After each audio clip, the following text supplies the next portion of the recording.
Let's take a look at the components and operation of PCC's QuickSwitch two-chamber regenerative thermal oxidizer.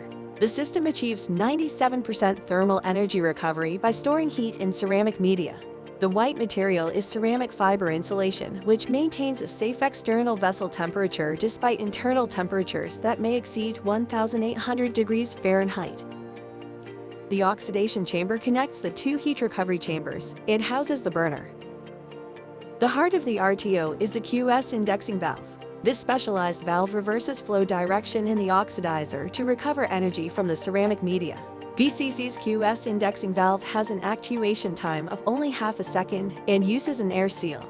The design eliminates hard stops and mechanical seals, greatly improving equipment reliability and service life. The waste gas is supplied to the unit by a process blower. On the exhaust side, the clean emissions are released to the atmosphere by the stack. As size allows, nearly all components of the RTO system can be skid-mounted, shop-assembled, wired, and tested. This allows for quick and easy equipment installation. Here the combustion air blower, PLC control panel, gas drain, and pressure manifolds are all mounted to the skid. Now let's take a look at the operation of the RTO. To begin preheating, the process damper is closed and the makeup air damper is opened. The process blower purges the vessel and begins to preheat the media using ambient airflow for the makeup air damper. The beds are preheated with the burner. Here the RTO flow is in a clockwise configuration. The right bed begins to accumulate energy and heat up as the hot air moves downward through the media. The air cools as it releases its energy to the bed. Once the temperature saturates the right bed, the valve switches.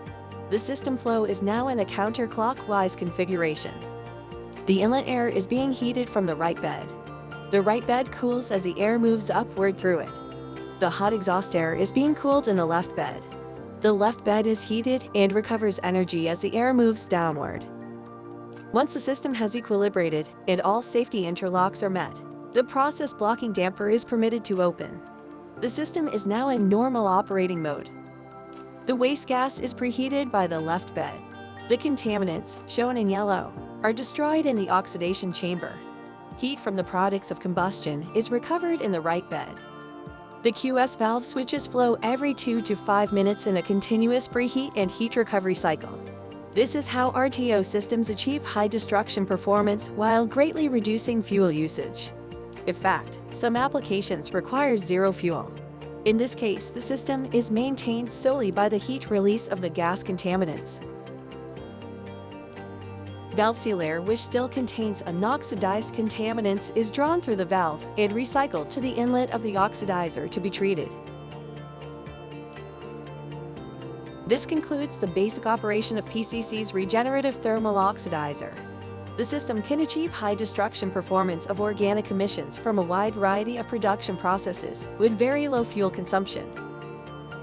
In addition to the base RTO, two add-on systems to be discussed next extend the RTO's capabilities and performance.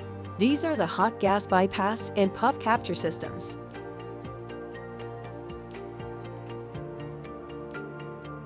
The hot gas bypass system consists of a high-temperature, refractory line duct, and flow control damper. Hot gas bypass capabilities are required when the process waste may contain variable or high organic concentrations. The hot gas bypass damper allows a fraction of the hot flow to bypass the recovery chamber.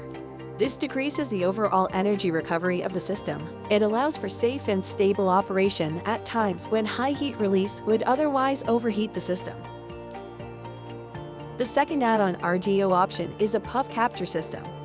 This system increases the destruction performance of the RTO from 98% to greater than 99%. The system consists of a second QS valve, puff capture chamber, and additional ductwork. The puff capture system collects puffs of untreated emissions that occur when the QS valve transitions. Before the main RTO valve switches, the puff capture valve directs the exhaust to the residence chamber. Note the presence of untreated yellow particles directly from the inlet and from the plenum of the new exhaust chamber, which was the inlet chamber during the previous cycle. Contents of the puff capture chamber are recycled to the oxidizer inlet to be treated over the next valve cycle. PCC's RTO offers guaranteed pollution control performance and reduced operating costs for a wide range of industries. Contact a PCC engineer to discuss your next pollution control project.